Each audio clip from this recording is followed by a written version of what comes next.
Сәлем достар, менің каналыма қош келдіңіздер. Бүгін сіздермен өте дәмді болып шығатын духовкада тауықты дайындайтын боламыз. Ол үшін ең алдымен маринадын дайындаймыз.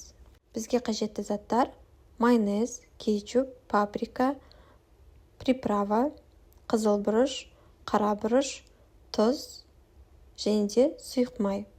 Жақсылап барлығын араластырамыз. Енді жуылып тазаланған тауықтарымызды осы маринадтың ішіне салып, барлық жеріне тегізіп жағып шығамыз. Маринад сынып тұру үшін 15-20 минут немесе жарты сағат көлемінде қойып қоямыз. Тауықтың жаніне картоптарымызды қосатын боламыз. Картопты жақсылап тазалап, видеода көрсетілгендей етіп, бөліктерге бөліп шығамыз. Барлығын жақсылап турап бөліктерге бөлгеннен кейін арнайы ыдысымызға сұйық майды жағып, барлық жағына тигізіп, жарты сағат маринадта тұрған тауықтарымызды және де картоптарымызды салып шығамыз. Картоптарды тауықтан қалған маринадқа жақсылап араластырамыз.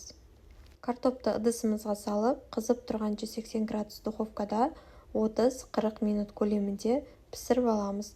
Осы рецепт бойынша жасап көріңіздер, барлықтарыңызға ұнайды деген ойдамын. Ас болсын!